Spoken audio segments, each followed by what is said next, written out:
Hello and welcome to my channel. If this is your first time here, my name is Millie and today I'm going to be showing you how I like to edit my photos. This is not something I have done on my channel, but I'm trying to incorporate some more photography types of videos for you. So I did previously do a best lenses for beauty YouTubers video, so make sure you check it out. I go in depth and I try out like 5 different lenses and I show you how they each look. I'll also be doing a photo version of that video as well, and then I will also be doing another video in the future where I'll be showing you how I take my eye pictures. So today though, we're going to talk about how I like to edit or retouch my photos. If you're new to my channel, make sure you are following me. I post pretty much every day on there, whether it's regular posts or IG stories. I'm very active on there, and there I post pictures of close-ups of the looks I do, usually in videos, sometimes not, sometimes reels. So I do have 2 disclaimers for this video. Number 1, if you don't like retouching, you don't like editing of photos of anybody's skin or face or anything like that, then this is your cue to click out of the video. As Teresa is that would say, no harm, no foul. And number 2, if you happen to be a professional photo retoucher, you do this for a living, you have 10 years of experience, please be nice. I'm definitely down for some tips and tricks. My current editing style is very much just trying to get in there and get it done as quickly as possible, especially when I'm doing multiple looks, one palette, and there's 3 or 4 or more different eye looks I need to edit. So this is definitely nowhere near like professional retouching. We're not doing anything dodge and burn. This is very simple. Now, on the other hand, I do have lots of experience with Photoshop. Definitely not like a professional retoucher level, but I am a graphic designer and I have worked in Photoshop for 10 years plus, so I do have a certain comfort level. So I will not be teaching you from scratch how to use Photoshop. This video is mostly if you already know like kind of some quick things in Photoshop, but what I'm going to be doing in this video is by no means anything that is extremely hard. This is very basic stuff. I'm going to be doing some regular tools, nothing really too complex. So I am going to shrink myself down to a little thumbnail down here just so you can kind of see me while you're watching my screen, because I will be showing you exactly what I'm doing on my screen. That's really the best way to show you, but I will be looking this way because my computer screen is over here. Applications. Pretty sure I know how to do this. Hopefully you won't hear too much clicking of the mouse and keyboard, but this is basically where I start off with. I do shoot RAW images as well as JPEGs, but the JPEGs really just to quickly be able to load and see what the image is like. But you do really want to start out with a RAW image because it gives you the most control in some of these settings like exposure, contrast, highlights, shadows, whites, etc. This is going to be the best way to make these edits now where it won't degrade the quality of the image. So this is really just like a clean slate. So that's why I like shooting in RAW. Of course, you don't have to. You could just go in with a JPEG. It's totally what you're most comfortable with. So usually what I do is sometimes my photos, if I don't set the white balance, come out a little warm. So I do like to take down the temperature, just as you can see, that just like takes it down from looking a little too orangey to a little bit more cooler tone, if you will. And then another thing is sometimes I do like to turn up the exposure depending if I feel like the image is underexposed or overexposed. I do feel like this one's pretty good. I always turn the contrast up, and what it does basically is just like usually it helps to deepen up that lash band. So I like doing that, and you never want to go like way too much up here. Highlights I usually don't really mess up with, but you can see that just kind of lightens up the highlights of the image. And then shadows I do usually go down just a little bit so that this lash band already starts to kind of darken up. We're going to be editing it anyways, but it's just a little extra depth that it creates because you can easily get an overblown look sometimes with the lighting. And then whites I usually leave alone, as well as blacks. And then texture I do turn down just a little bit. This one I would say, I think this one takes down the kind of texture softly, while clarity like really blurs it really quickly, like really just gives it that smooth, super smooth, you know, like Facetune look basically. So I only would maximum go down 1, 2, maybe 3, depending on how much texture I'm turning down. But I do want that texture. The whole point of me taking this photo with a macro lens is because I want the texture. So I'll take it down maybe max 10. Can you really see that much of a difference? Maybe not, but like I think once you zoom in, you'll be kind of able to see it. Dehaze, I don't mess with that. Vibrance and saturation, I do usually bump it up to 3-ish. I don't want to also mess around with that too much. And then so I'm just gonna click open, and it's gonna open in my Photoshop. And so usually depending on the eye, I will also switch it out. So I'm gonna go down to image rotation, flip canvas horizontal. So this is just like for consistency on my page. Basically my eye is always this way, not the other way, so that when people go on your page, you just have that eye in the same angle. I think it looks really nice. You don't have to care that much, I just do. So here we have the image. You can see there's some fallout down here, and basically what you're trying to do when you take photos, especially this close, is try to get as much of a perfect photo as possible. And by that I mean clean, so you have less to retouch later. Sometimes that's just unavoidable because things happen, and also some of these things you might not even be able to see when you're looking at the camera, so that's totally fine. But just right before you take pictures, I would try to like see, just look up at a mirror and see if you have any fallout, anything, if you can brush that off, anything else that might just be a little kind of off that you know you would have to retouch later. But here we are. So I don't usually do this anymore because I just feel like comfortable with the program, but I highly recommend copying the image and just getting another layer. You could turn the one underneath off, it doesn't really matter, but just so that you're making edits on this, and just in case you really mess up to the point of you can't go and do anymore and you've messed up, then you can always go back down to the base image. Like I mentioned, if you're super comfortable with Photoshop and doing all these things, you probably don't really have to do that. I can't even remember last time I had an issue that I had to go back to the original image, but sometimes it's also nice to see. But also for this purpose, I'll be able to just click on and off, show you the difference in the retouching. So let's get started. First thing I usually do is I clean up all this stuff, this fallout. So I'm gonna take this healing brush tool, and this is the spot healing brush tool, and then there's a healing brush tool. So sometimes I'll use the healing brush tool, but lately I've been really liking this one for just getting those tiny little flecks. And then I'll show you the healing brush tool. It's a little bit different, but that one I don't use as much unless I'm kind of trying to clean up some like larger pieces, and I need to make sure I point exactly where to take that sample from. Probably not the correct lingo, but anyways, so you want to make sure your brush is all the way hard, is at its most hardness, because otherwise if it's feathered, you'll end up losing some of the texture, and that just makes it look edited. It will look strange. So you want to keep the hardness, and then you want to do pretty small. So I would probably do even smaller. I am comfortable with the key commands, so when I press the bracket that is facing that way, it will shrink it, and then the other bracket will enlarge it, as you can see. Let me put it somewhere you can see it. So smaller, larger. So I kind of just toggle between there, and I highly recommend, if you're planning on getting used to Photoshop, to learn the key commands. It will make the process so much faster for you than having to constantly go up here. Like just using key commands is so much faster. So I'm gonna have to make sure I remember to say what I'm doing. So basically I just have to click. With this one, you just have to click, and I'll just start cleaning up. I usually don't care to be perfect because honestly, one, I don't have time, and two, I like to leave some sort of something, because that way it just feels more realistic if it's just not completely perfect like a magazine cover or whatever.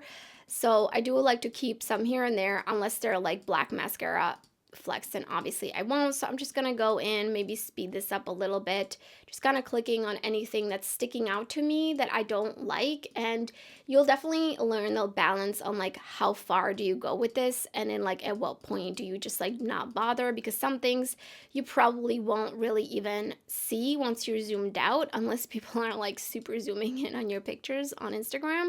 But even then, I don't think some of this stuff will be noticeable. I do already have this photo, like a different view of this photo edited. Actually, I opened the wrong one. Just realized that. I meant to open the one where my lid is closed. That's fine. So then you see up here, there's a couple of flecks like here and there. So I am going to go and just edit that. I'm not, editing the eyeshadow. I'm not like fake blending or anything. I'm literally just doing some like light retouching and just making it very aesthetically pleasing. I mean, that's really what this is about, right? I feel like I'm like leaning over too much.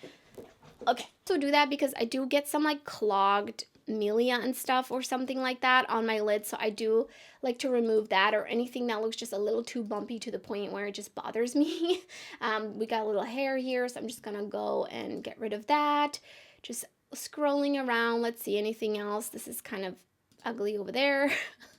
And then here, let's see, anything, maybe some of these flecks down here, nothing too major. And then I'm not gonna bother to do anything around this area because that won't even be in the crop. So it doesn't matter like anything that's like on the outer edges. But also you can see that's pretty much out of focus because I did have this at a really low aperture, which is something I need to learn to not do that, because then I run into those issues.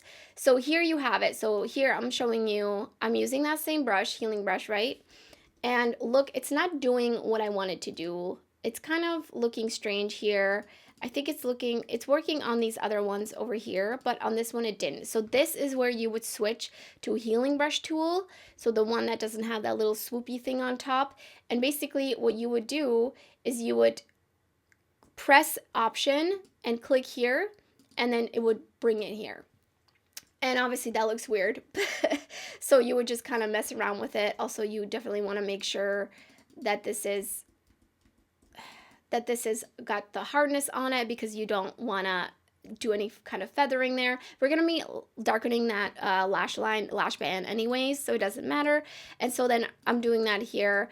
I would say that sometimes I would say it's faster to do the other healing tool, but I do like using this one just because I think I can get a more realistic look sometimes depending on what it is that I'm actually like retouching. So we like really zoomed in there, and then, you know, I could go in and clean up some of this stuff, but I just don't care enough.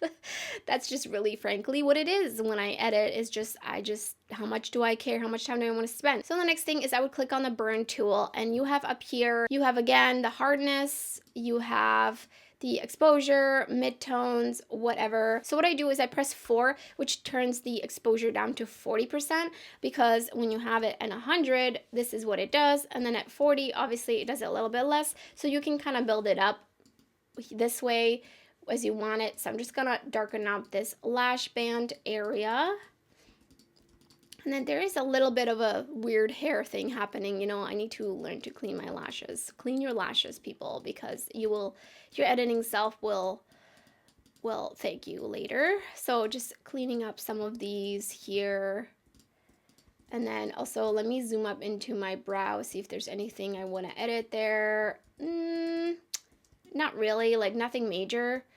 And then down here, sometimes I hate when I don't check my lashes and don't make sure that they're completely flush to the falsies. Sometimes it just happens like while you're taking photos. Sometimes I will edit this out and sometimes I won't. So let me just quickly show you if I was to do this. So I would just go like this. Let me just do it. But I'm only gonna do this extent because, like I said, it would just take too long to try to like fix that one. So I'm just gonna leave it like that. I think at least that one lash is good. So then next is right down here, you see my concealer is not looking so hot. And then also there's more flecks that I didn't even realize. So I'm just gonna go in and clean up some of the flecks. I'm back at the, what is it called? Spot healing tool again. And what I would do here is I'm just gonna go down and kind of fix these lines. And I think this is pretty quick and effective. I would say, you know, probably not something professional retouchers would really do as much, but I think it works for me. They would probably dodge and burn it, but this is pretty quick and effective for me, and I think that looks good. So I'm going to go into dodge. So dodge does the opposite of burn, and this one lightens. So again, we have it up here. You have all the information, and exposure is 10%. So let me show you what it looks like if I do 10%. It lightens it up a lot. So I do usually like to put it on 10 and then just kind of build it up as I go. Even at 10%, you can see it's still like quite a bit of a brightening effect down there. So kind of just stopping there, and then I'm just going to go back in just a little bit more just to kind of get rid of that sulkiness there. And you could also go and like do it a different way, but this is kind of how I do it. So as of recently, I have stopped blurring the rest of my skin. I used to blur the skin around my eye because I liked the focus to be on the makeup and not necessarily my skin. I just really wanted people to look at the eye. I do just feel like I prefer it now to show the texture versus not, but I will show you if I was to blur it again like I have been up until very recently. This is how I would do it.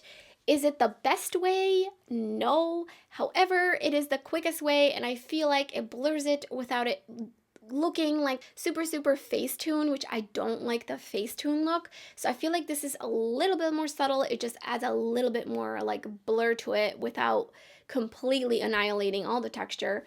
So let me show you. I would go into the stamp I would go into the stamp tool and I would press 3, which would bring it down to 30%. And then I would take down the feathering. So I would press shift and then the bracket, which is, so bracket up, see how it hardens the edges, and then bracket down is what feathers the edges out. So I'm kind of giving you a little bit of a Photoshop tutorial, but I mean, it's part of it. So far I feel like I haven't done really anything that's like really hard, but let me know in the comments below if you think otherwise. So what I would do is I would press option and then click, and then I would just go and just kind of swipe around and blur it a little bit, but not too much. Obviously, it's harder with freckles. It's definitely a lot easier, and that's the other part, is just with freckles, it's pretty much impossible to really do this. So I would just go around, and then here and there, just as I feel, I would press Command Shift and just sample when I'm like being in that vicinity. And obviously with freckles, like I just said, it's just kind of, you know, it's gonna look a little funky, but you get the effect of just this is how it is. So just pretend that the freckles aren't there. I should have probably chosen a different picture with no freckles in it. Okay, wait, I just realized there's some stray hairs here. This is also great for stray hairs. You really don't want this to be any bigger than it needs to be. So, you know, pretty much the same thickness it is of the actual thing you're trying to get rid of. So I feel like this is pretty good. Let me just show you some other things I would sometimes do depending on the photo. So for example, let's say I felt like the red was too desaturated or not bright enough compared to how it looked like in real life. I would go down here and go into Hue and Saturation, and here I would just kind of turn it up to where I felt like it was enough. So obviously like not in this case. And then if I wanted it in that specific area, let's say I just wanted it in this view over here, what I would do is press E, which is eraser, and then make the brush bigger, and then I would also feather it out. And then you also want to make sure that you're here on the white, which is what means you're erasing, and you can see over here I'm erasing here. So that's how I would do it. You could start with 100 and just do like the edges first, and then as you get closer, you kind of want to get like a slow gradient. You don't want to go in with 100% because you might get kind of like a weird line here and there. So that's kind of how I would do it. And then I missed this corner over here, which doesn't really matter. So you can see that just amped it up a little bit. I don't feel like this photo actually needed it, so this is just a way. Same thing if I wanted to brighten my, if I felt like this photo was too dark and my skin was looking not accurate to my actual skin tone, I would go under curves and I would use curves. Always use curves. Do not use brightness, contrast, and levels. Use curves. It's gonna be just the best. Just trust me, you would just mess around with this, you know, take it up higher, take it up darker if you want. Sometimes I will do the same thing where I mask out exactly what I want and just affect that. So let's say I felt like I wanted the, hold on, let me just get this back. So let's say I wanted only this section over here to be whiter or like brighter, if I wanted that to be brighter. So again, I would take my eraser and I would just erase everywhere else. This is lagging because it's big. It's crazy how like gray it looks now. And oh, you know, that's why. And then I would erase everywhere except where I wanted it to be brighter. And then again, I would have to mess around with kind of making sure that looks faded. So there you go. There you have the brightness, and it's only in this specific location. I actually kind of like that. Let me keep that. So let me just put this in a folder so I can show you. So basically, here's the before and after. Ta-da! So before, after.